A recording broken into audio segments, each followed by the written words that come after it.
Good evening, English 1301. So, what you are about to embark on right now is the comparison and contrast essay.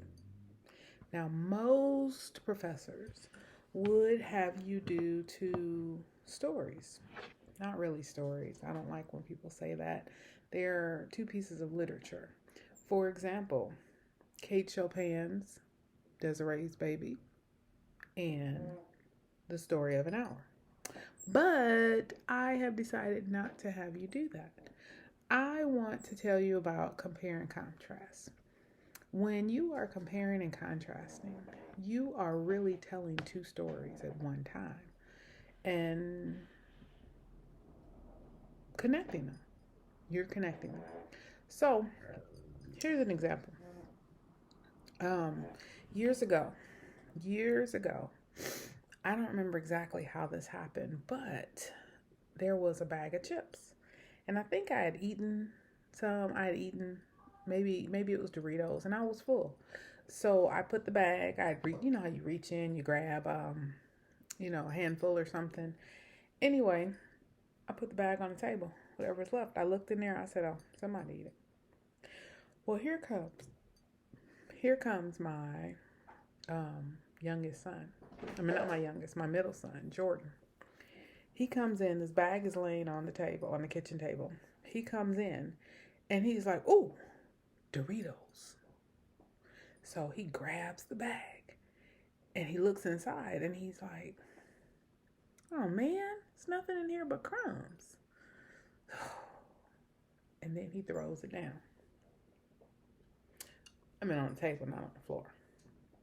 So I just look and I go, "Okay, I'm minding my business." Here comes my oldest son running down the stairs because he's usually running. And he says, "Oh, Doritos."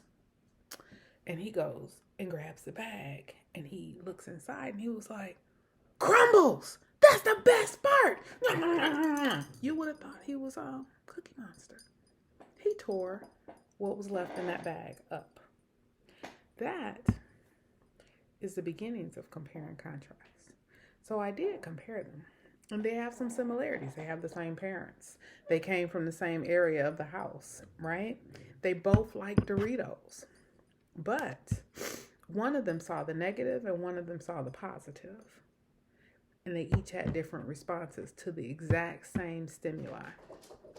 So, what I want you to do is come up with a compare and contrast essay. I'm actually going to make it simple. When I did English 1301, um, maybe in 2000, no, maybe 2002 or 2003. I don't remember. But when I did it, my professor simply had me write essays. He told me which ones they were going to do, which ones they were, and did not give me any instruction with it. But I was able to do it on whatever I wanted. And actually, that's what I want with you all. I want you to do it on whatever you want. And I want it to be very simplistic. I want you to utilize the things that you already know. You've learned about intros and conclusions. You should have already known about them, but you know that they need to mirror each other. So what you mention in your intro, you should mention in your conclusion, right? What you, however, parallelism, we discussed parallelism. So if you want to start off, so if I start a conversation, if I start a short story, I started this one with my middle son. I talked about him. So in my introduction, of course, I would have said my middle son, and then my oldest son, because that's how I started it, right? Talking about the Doritos. Well, then when I go in to do more comparisons of them, I'm going to start with Jordan, my middle son, and then I'm going to go to my older son.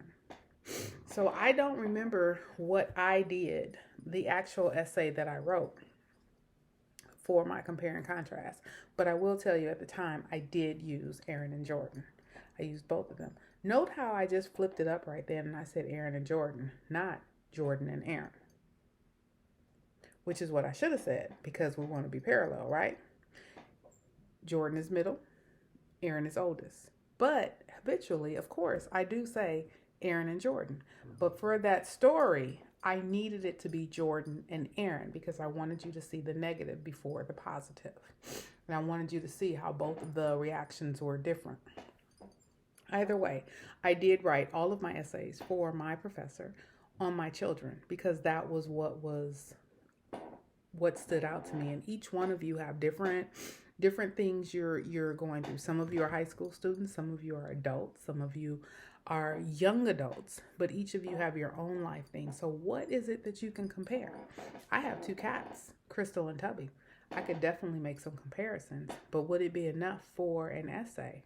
It was definitely enough for an essay when I did it for my 1301 professor back in like 2002, 2003, as I previously stated. And I did do it on Aaron and Jordan.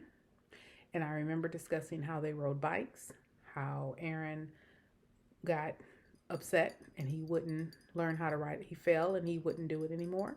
And how Jordan went out there and fell and kept on going. And he still is an intense bike rider to this day, right? But I also talked in that essay about Aaron and Jordan in a fight situation. Aaron had a friend who, on the day we were moving to, literally we were leaving the house. We were moving to El Paso. Aaron and our neighbor friend, they had been friends for a while. And he was mowing the lawn and Aaron was hanging out with them because it's the last time they might see each other. We were moving to El Paso. And his neighbor, and this young man said some racist remarks to some boys walking down the street. These were classmates of Aaron and him. So the boys started fighting. Aaron did not join in the fight. Not at all. And he literally let Colin get stomped. But Colin said racist remarks. I'm doing compare and contrast, right? Well, what's interesting is Jordan, who is 2 years younger. Jordan was riding his bike because that's what Jordan does. And here we are. We're talking about 2 10-year-old boys, and then here comes an 8-year-old boy. Jordan's riding his bike through the neighborhood. He sees Colin getting jumped. And here goes Aaron standing right there letting Colin get jumped. And here comes Jordan riding top speed, flying off the bike, windmilling, punching people left and right. Left and right. Yes, he was. See how I have so many different things to tell the comparison and the contrast? When asked later about it, Aaron said, no one told Colin to say that rude, nasty stuff. I didn't even know he would talk like that. So no, I wasn't going to help him. Jordan didn't know anything about that. All he saw was someone. Didn't matter who. Colin and him were not friends. But he saw someone being attacked and he jumped in to save him. Different personalities across the board. Across the board. So whatever you choose to write about, I want you to use parallelism. I want you to have an introduction with a thesis statement. What is the purpose of what you're writing? What are you trying to prove? What are you trying to show? What are you trying to demonstrate? Okay? I want you to have your body paragraphs. And those, mind you, if you're doing, let's just think about this. If you're doing compare and contrast, you already have an intro, which is going to, with your thesis statement, is going to talk about the two things, what you're trying to show. When you do your comparison, you can do it two ways. You can have detailed information on one thing, detailed information on the other. You can do combination. However, you can do one, so one with Aaron and then another with Jordan, and then a combination, of them together, which where you would say alternatively or similarly, like that. You can do that, and then you would have your conclusion. What are you trying to bring together? What is it that you proved, or what is it that you stated? What is it that you're asserting? I hope all of this makes sense. I'm going to put a few items in here for you, but this is a very, very simple essay. I imagine, depending on how you write, this should not be more than 2 pages, and that's including your heading, header, all of those things. Okay?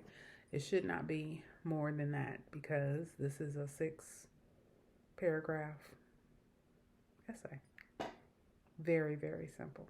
All right.